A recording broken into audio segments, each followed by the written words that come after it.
The Last Telegram. A Detective Cosmo Pritchard short story. Book 2.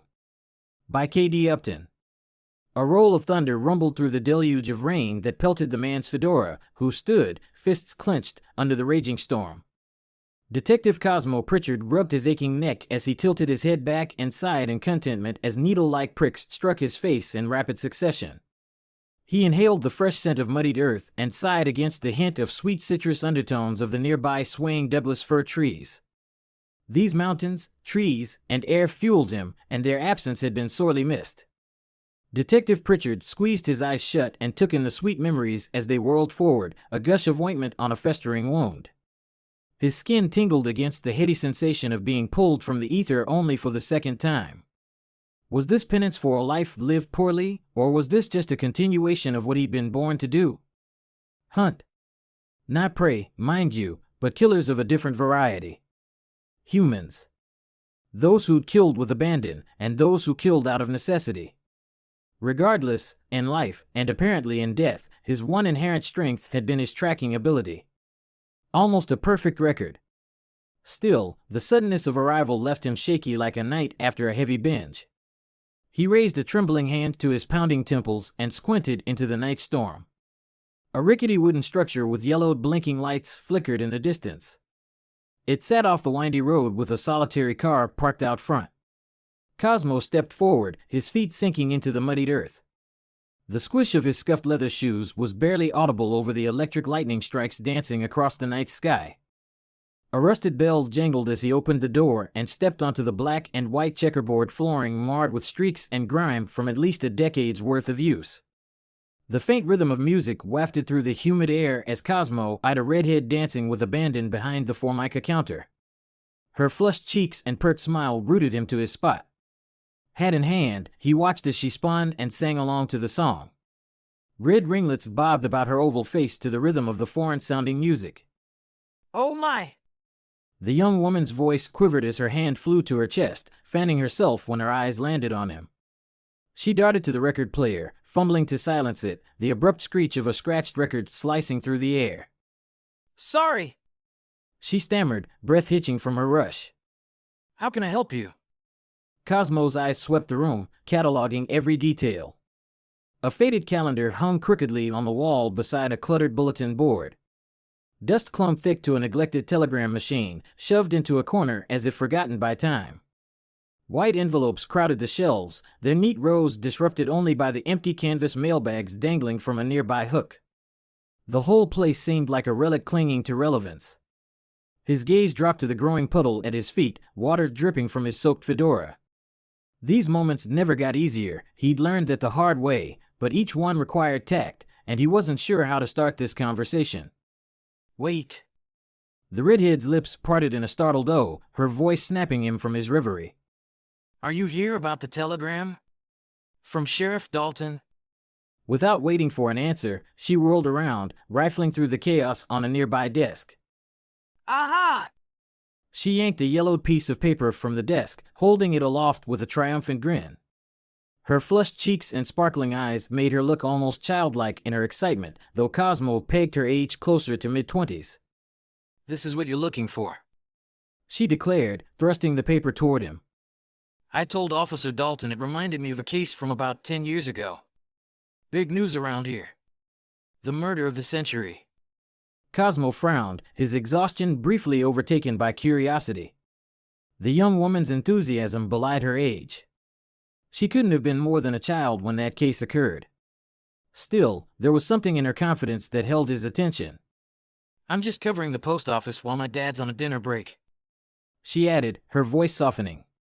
Her gaze flicked toward the storm raging outside as another crack of thunder rattled the windows.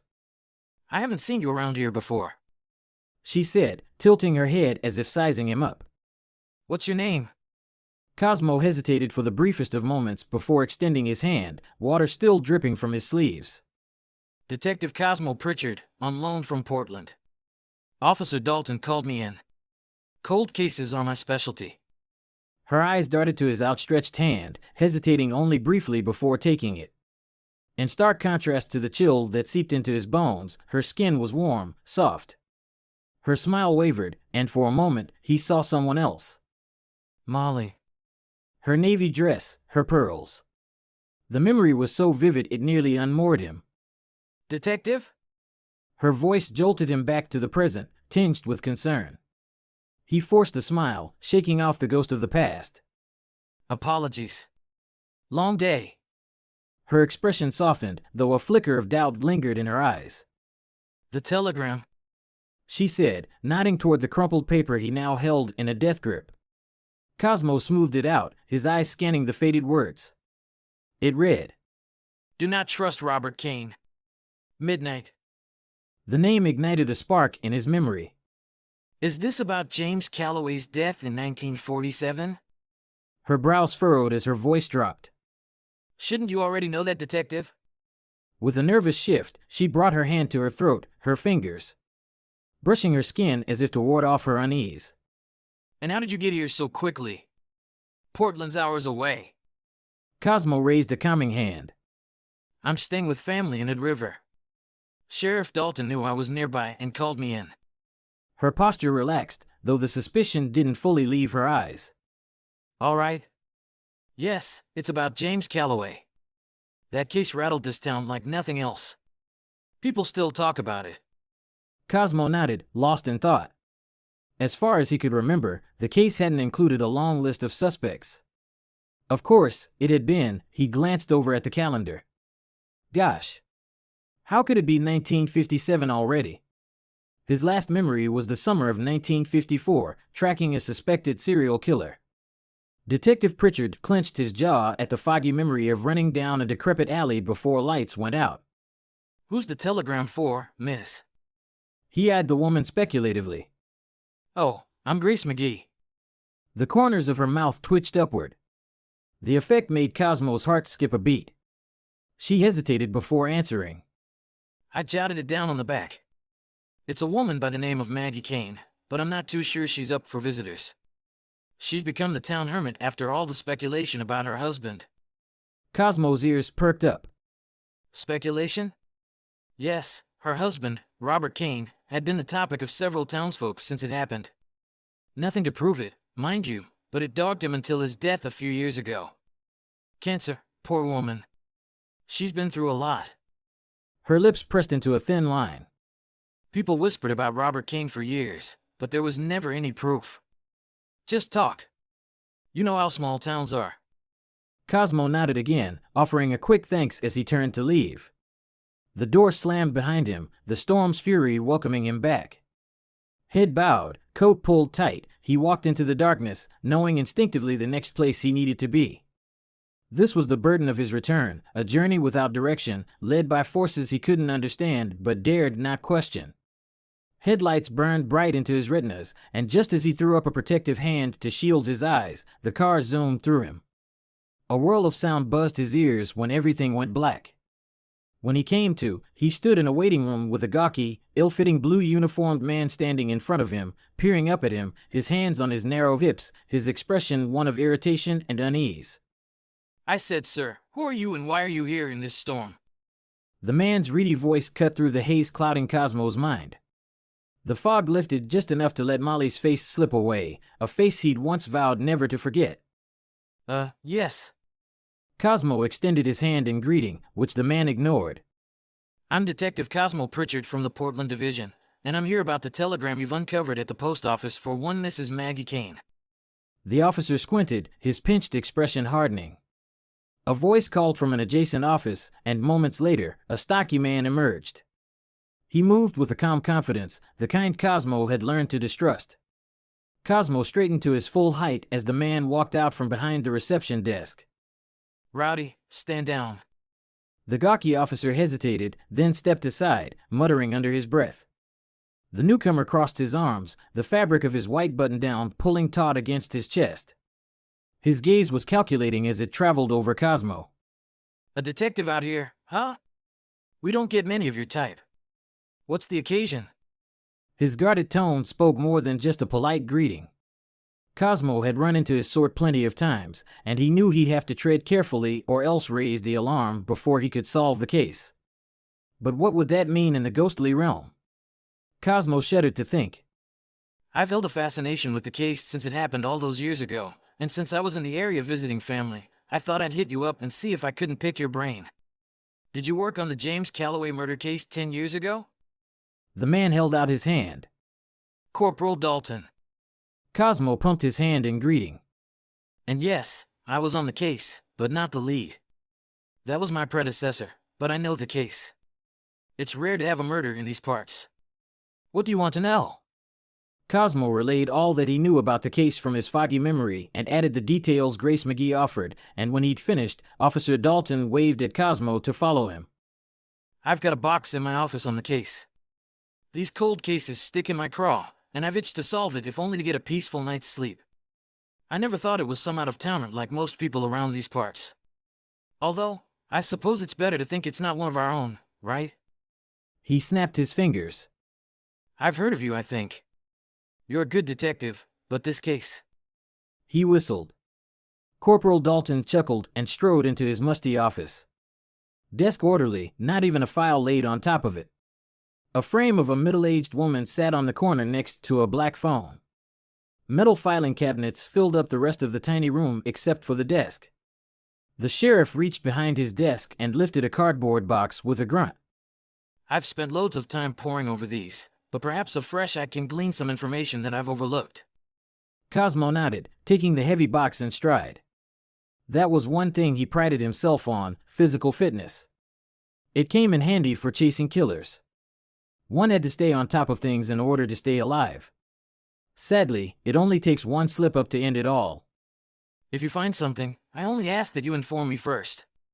After all... He patted his shiny badge. I'm the officer in these parts. Cosmo offered the corporal a quick nod of thanks before slipping outside. The horizon stretched before him, veiled in a relentless downpour.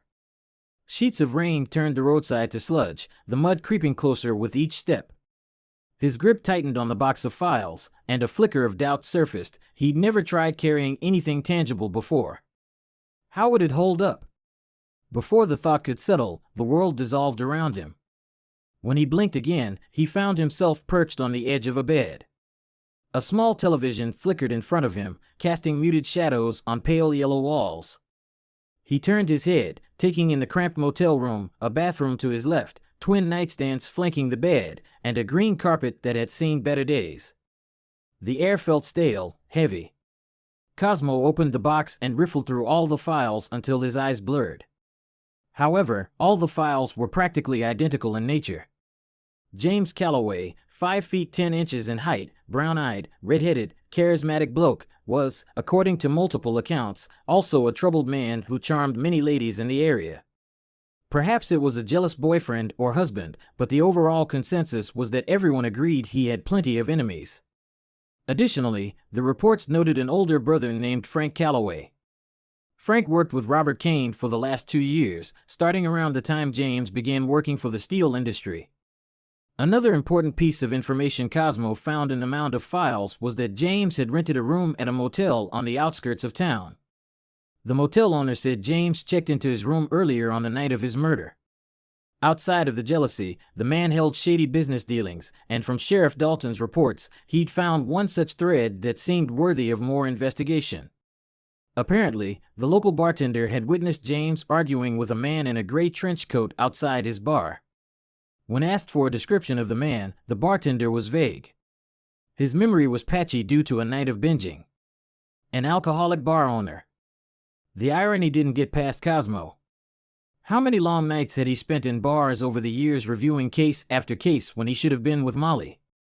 How many shots of liquor had soured his liver and left him retching the next morning in a seedy motel outside of the city limits, leaving Molly wondering whether he was alive or dead on the side of the road? Cosmo shoved the files into the box with a growl, slamming the lid down so hard the corners buckled. Fury surged through him, and his fist came down, punching clean through the cardboard. The pain barely registered, he was too consumed. Raking his hands through his hair, he paced the room, his breath sharp and uneven. Molly's soft brown eyes haunted him, cutting through his anger like shards of glass. Would he ever see her again? The thought clawed at him, relentless and cruel. No, he wouldn't. He was sure of it. This surpassed limbo, it was purgatory.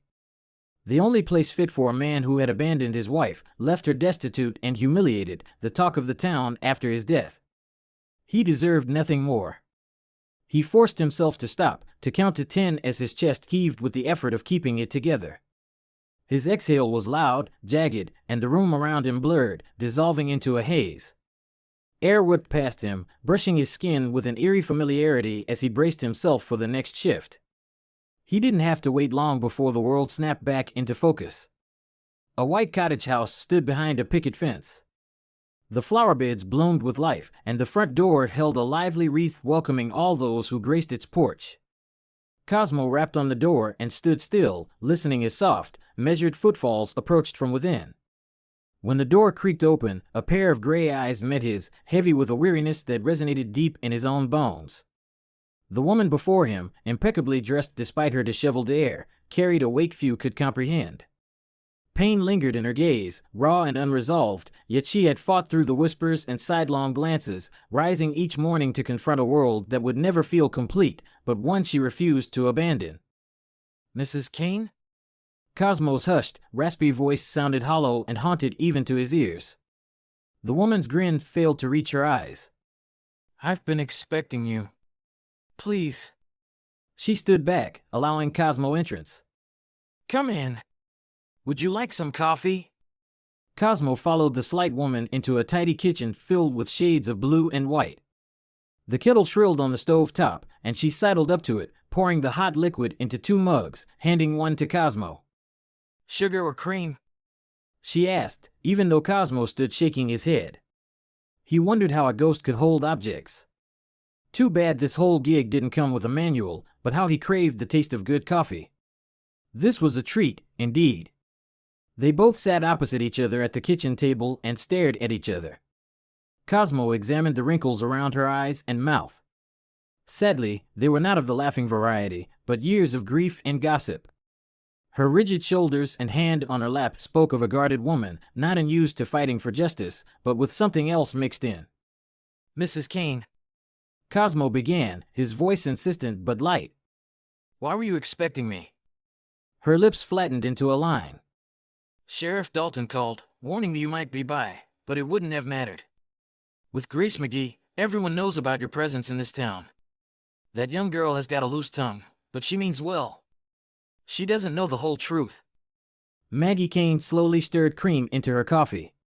What is the whole truth, Mrs. Kane? Who killed James Calloway? She shook her silvery hair. If I had that information, Detective, then I'd have finished this business years ago. Would you have? Cosmo pressed, sensing secrets. Telltale signs always caught his attention. Her wedding band, for instance. She still wore it, which meant a devotion to her spouse, but the insistent pushing of it around and around her ring finger and her lack of eye contact spoke otherwise. But was she a woman capable of murder? Better yet, was she capable of covering it up? That remained to be seen. Maggie's eyes widened in surprise. I can assure you, Detective, that I have no idea who the killer is. Cosmo studied her face. What about suspects? Shadows clouded her eyes. Out with it. She snapped. People always suspected Robert, but I've stated otherwise. Yes. Cosmo responded. In multiple statements, you've never changed your mind, but his alibi was you, was it not, Mrs. Kane? Maggie drew in a steadying breath. I'm sure the police reports say that. I'm sensing a but. Cosmo pressed. Maggie crumpled up a cloth napkin and tossed it into the center of the table. There's something I haven't told the police. Something. I probably should have, but please. She grasped Cosmo's hand and squeezed it between her 2 small ones, cracking a few of his knuckles. Cosmo eyed Maggie with surprise. Please don't jump to conclusions, Detective. My husband was a wretch, but he wasn't a murderer. Her voice wavered as her chin quivered. Tears brimmed her long lashes. Robert had a storage unit in the backyard. You're welcome to it, but you have to promise me that if you read them, you'll find the actual killer. Maggie locked onto Cosmo's hardened gaze. She'd aged 10 years in a minute as she sat holding her breath, waiting for a response. The wiry woman held a steely strength that had gotten her this far, but that resolve threatened to crumble at the slightest shift in the case. She was a stack of cards ready to collapse at the slightest puff. You have my word that I'll get to the bottom of this. Clutching her necklace, Maggie bowed her head and let the tears flow. Cosmo stood and found a tissue, offering it to the woman. I'm fine. She waved off the gesture and instead pulled out a key. Use this on the back shed lock. Take your time. When you're done, please lock it up. Maggie stood and walked out of the room without so much as a glance at Cosmo. He didn't waste time and was soon rummaging through the cobweb-ridden shed. Pulling a string, a light flickered on, illuminating the 10 by 10-foot shed. Dusty boxes and folders filled every inch of the shed. From the reports, Robert Kane was an investor, but not of any one real thing. It seems he came from money, and he used his inheritance to invest in others. This was common knowledge from the newspaper clippings he'd stored with pride. Though his losses exceeded his gains, Maggie still inherited a hefty sum upon his death. It seems his luck had changed in the last 2 years of his life. The question remained how. Cosmo pried open the first box he found and sank into the lone folding chair in the room. One box became two as he sifted through their contents, each document adding to his growing frustration.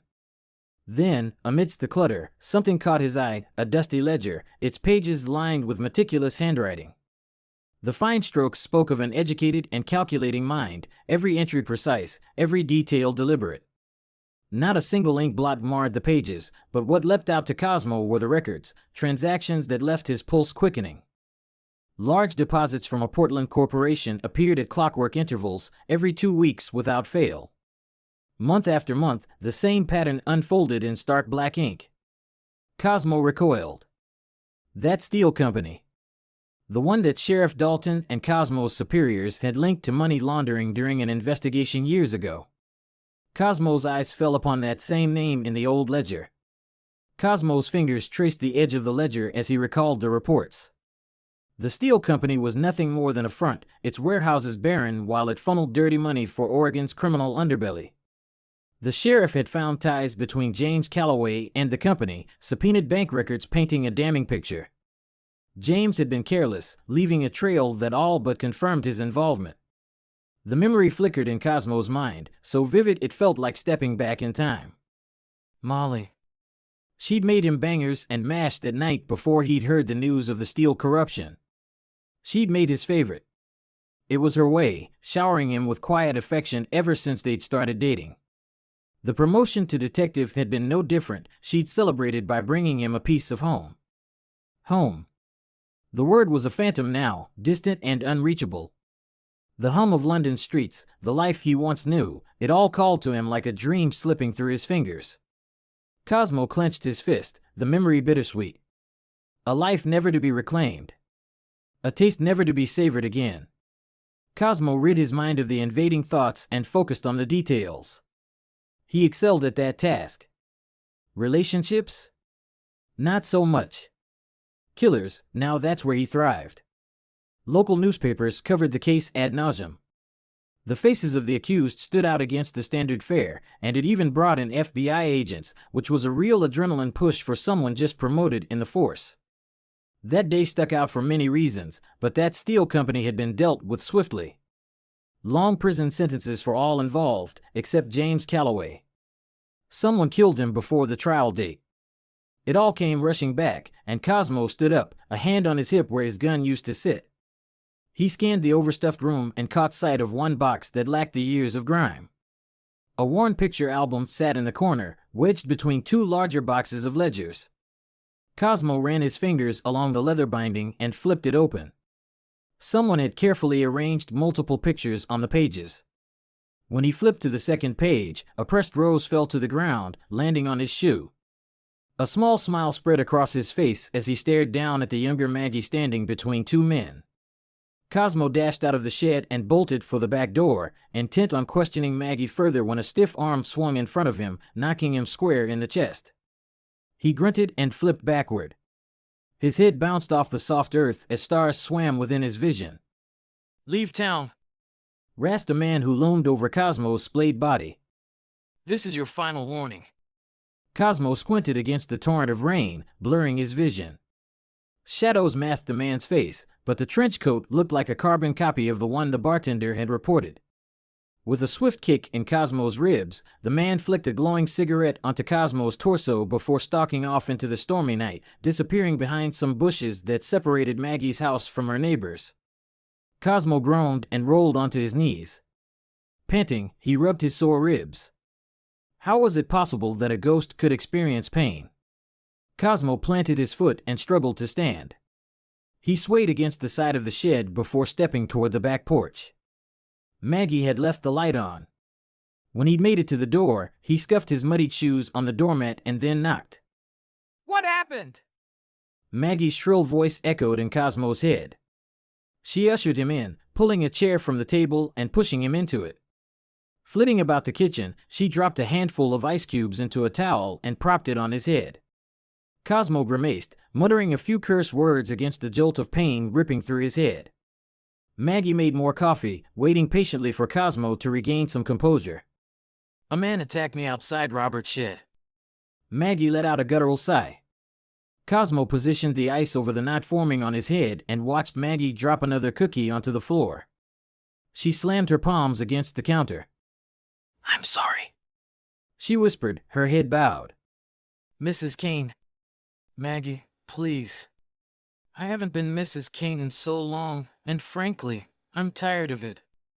Cosmo nodded. There's a picture in a photo album out in the shed. Cosmo watched Maggie stiffen. She cast a glance over her shoulder, still facing the counter. Oh?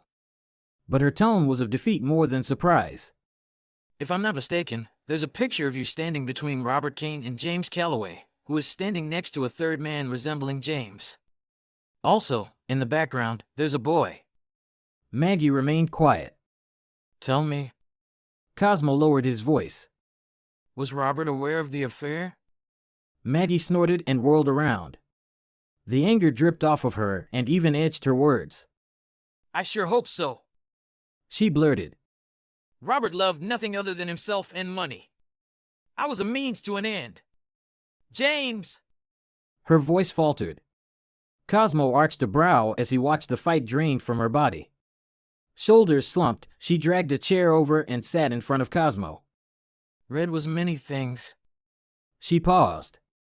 Would one of those things be a criminal? Cosmo asked, watching her forehead knit together.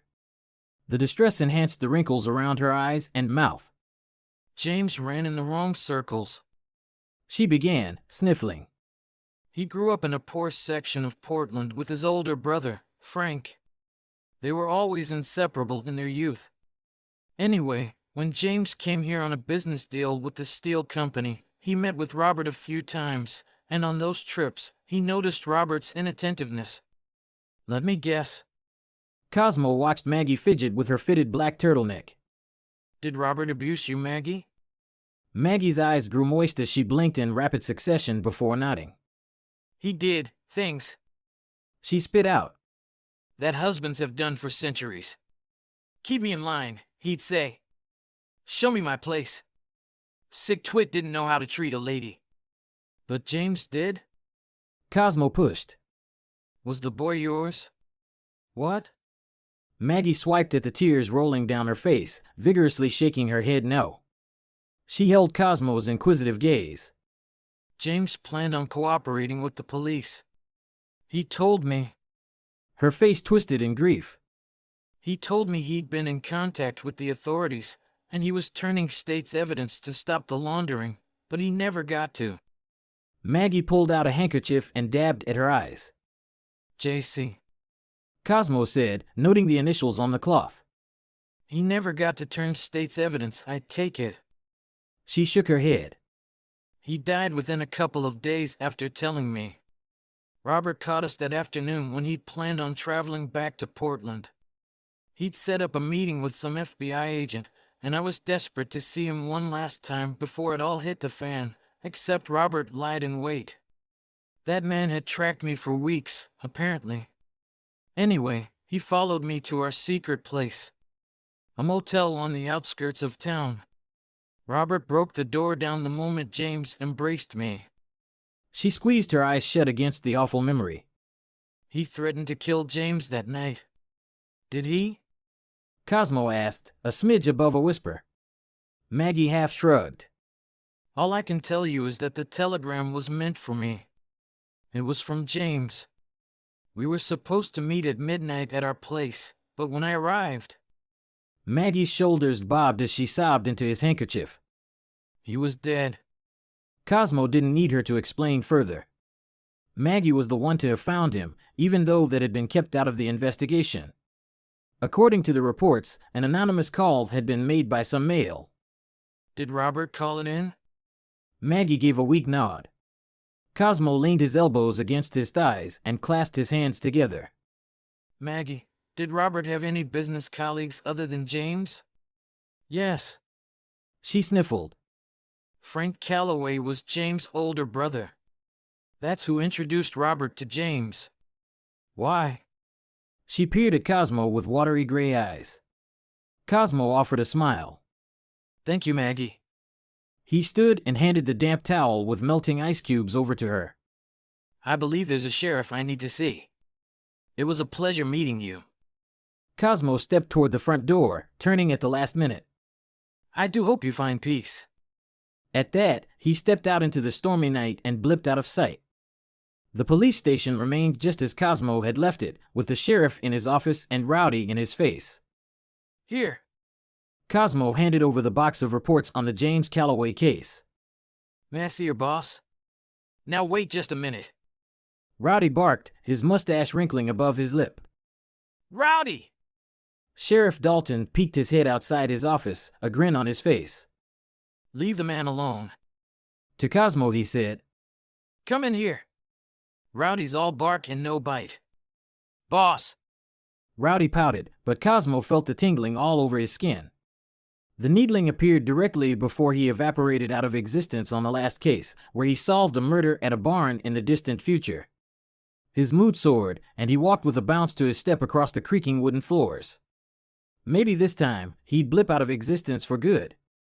He only hoped his faithful dog, Shakespeare, would greet him if he did. Have a seat. Sheriff Dalton gestured to a chair in front of his empty desk. So? He leaned back in his chair, raising his arms behind his head and interlocking his fingers. Are you stumped? Cosmo grinned. On the contrary. I believe you're looking for the man in the trench coat.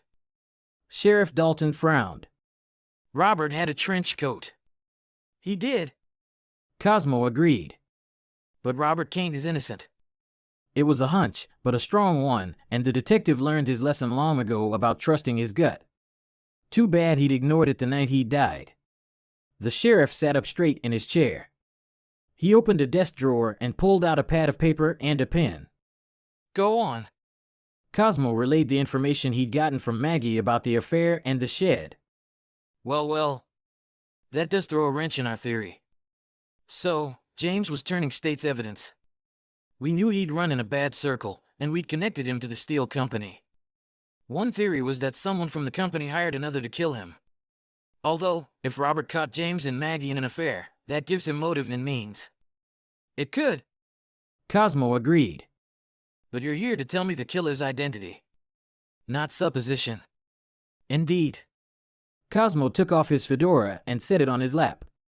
The sheriff's eyebrows arched toward his hairline. That's quite some knock on the head, Detective Pritchard. Care to explain how that occurred? I was assaulted outside Robert's shed. A black-haired man in a gray trench coat stiff-armed me, and I fell. That's about as good of a look as I got, I'm afraid. Trench coat? The corporal asked. Yes, but before I divulge the killer.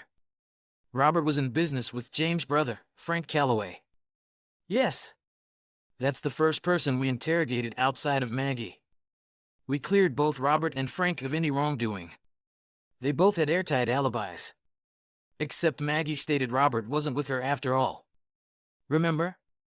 She was searching for James. Officer Dalton let out a low whistle. Plus, the reports barely mentioned Frank Calloway. Why was that? The sheriff tapped his pen against the metal desk for a moment. Frank had a ticket that showed he was in Portland that night, which meant he couldn't have been here at the time of his brother's death. A ticket? Cosmo rubbed his forehead in disbelief. Corporal, anyone can buy a train ticket. Was there anyone that spotted him at the train station? Anyone that could identify him in a lineup? The corporal bobbed his head. Yes, there was a teenager that identified Frank, even down to his black hair. We took his word for it as he pulled it out from his pocket. Officer Dalton rolled his eyes, running his hands down his face. How did I overlook the ticket? Cosmo offered a lopsided grin. We can't win them all. Plus, that's something your superior should have caught. Don't beat yourself up. So, there is a chance that his alibi was faked. All right? Dalton sighed. So Frank Calloway is a suspect, but that doesn't mean he killed his own brother. Why would anyone kill their brother? I'll give you a reason. Frank Calloway was in business with Robert, correct? Yes, Officer Dalton replied. Cosmo continued. He brings his brother along, who draws Robert into a deal with the steel company. Again, Dalton nodded. Which stands to reason that both brothers were working together. Robert came from money, and he held a reputation of being fast and free with his money. An easy target. If I'm not mistaken, Frank got into business with Robert 2 years before his death. That's the same time the steel company hired James. Think about it. They needed to launder the money, right? What better way than through Robert's business adventures? Officer Dalton mulled over all the information. Go on. There's too much coincidence. Cosmo continued. Add the convenient ticket Frank produced, the timing of their business adventures, and it's all connected. This is all circumstantial. Officer Dalton replied. Even if I were to agree, which I'm starting to, it won't hold up in a court of law. Without a smoking gun linking Frank Calloway to this town, then I'm afraid it's all hypothetical, Detective Pritchard. I agree, but there is evidence. Officer Dalton scooted to the edge of his seat and narrowed his gaze. What evidence? He asked. It's in the reports. Pardon? Frank Calloway rented a room at the motel that night. It's noted in one of your superior's reports. Everyone believed it was James. Officer Dalton held up his hand. Explain. Tonight, when I was in Robert's shed, I came across a photo. Right? Corporal Dalton replied. The one that led you to believe Maggie was having an affair with James. The exact one, except there was one detail that was overlooked. A broad smile grew across Cosmo's face. His body hummed with a glee that he only experienced when he was within striking distance of solving a cold case. James Calloway had red hair. Officer Dalton wrinkled his nose in confusion. So? Cosmo continued unfazed. His hands grew clammy from the anticipation. Frank Calloway had black hair. It's in the motel owner's report. The man that checked in had black hair. Both brothers could almost be twins, right? It's not inconceivable that the motel owner mistook him for James. Cosmo waited for it all to sink in. Corporal Dalton's mouth worked overtime until it fell slack-jawed. Oh. My. Gosh. He flopped back into his seat and gaped at Cosmo. How did we miss this? But if that's the case, then who just attacked you? Frank Calloway died 2 years ago. Cosmo rubbed his hands together and smirked. Frank Calloway has a son. A small smile grew on Officer Dalton's face. Detective Pritchard, you are freaking brilliant. Wait till I tell district headquarters about this. Cosmo flexed his fading fingers. He bolted upright so fast he rocked the chair. Officer Dalton jerked his head back at the sudden movement. His hand hovered over the phone. Everything all right there? The corporal asked, dialing what Cosmo assumed was headquarters. Cosmo waved off the officer's concern and strode for the door. His vision grew spotty, and everything grew dim. Hey! Officer Dalton called out. Don't you want to tell headquarters? Cosmo made a hasty exit for the door, calling out over his shoulder. It's your case, Corporal. I'm just here for the puzzle. Take care, and maybe someday we'll meet again. He bowed his head, touching the tip of his fedora, and shoved the door open, stepping outside just as everything faded to black. Good job, Officer Dalton. I've noted your work, and you've just jumped to the front of the line for the Officer of the Year award. Corporal Dalton pumped his fist in the air. He'd longed to be considered, but what chance did he have in this small town? The thought weighed heavy on his conscience. Chief? I had a little help. Did you now? Came the chief of police's gruff response. Yes. Officer Dalton said, silently cursing. He could see the coveted award slip from his fingers, and there might never be another chance at it. Not unless he'd get a promotion, and that seemed unlikely after he'd confessed to outside help.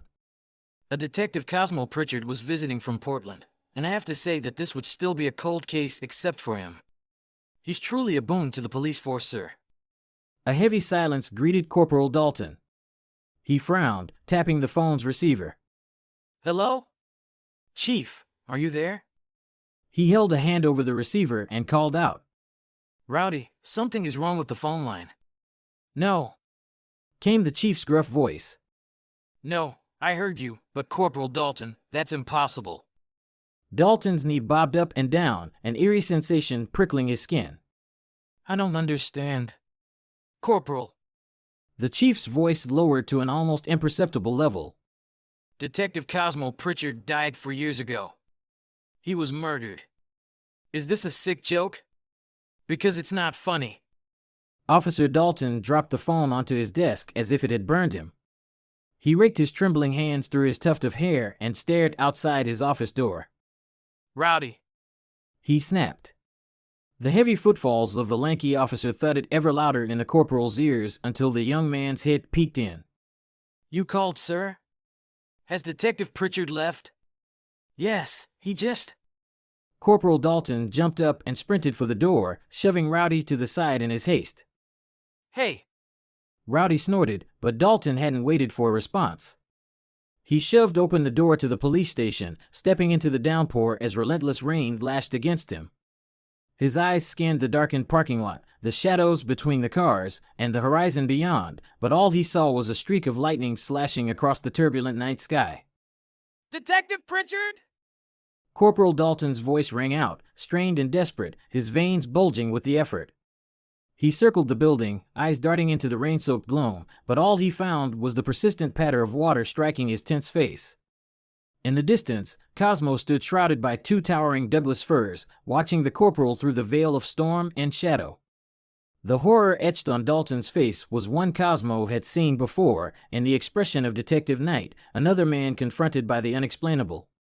But this moment, like so many others, was beyond Cosmo's control. The when and where of his appearances remained a mystery, dictated by forces he could neither understand nor command. Now, as the familiar pull of the void crept up on him, a wild thrum of panic beat within his immaterial chest. The wind carried Dalton's voice through the storm, a shout half swallowed. You were murdered, Detective! I knew your name sounded familiar, but if you can hear me, the killer's still out there. He hasn't been caught! If anyone can catch him! Dalton paused, scanning the drenched landscape, his chest heaving with exertion. It's you, sir. Good luck. Dalton cast one last glance around the desolate lot, the rain streaking down his face, before trudging back inside. Only his patrol car and Rowdy's remained. As the door shut behind the corporal, Detective Cosmo Pritchard felt the pull intensify. With a flicker, he vanished once more into the inky nothingness, his existence and his pain swallowed by the storm. To be continued. If you like this short story, then you'll enjoy Barn of Shadows, another Detective Cosmo Pritchard story. Available on most major platforms. Stay tuned for the 3rd installment of the Detective Cosmo Pritchard Ghost Mysteries on YouTube. These are made from the heart and for fun in my spare time. Thank you for listening.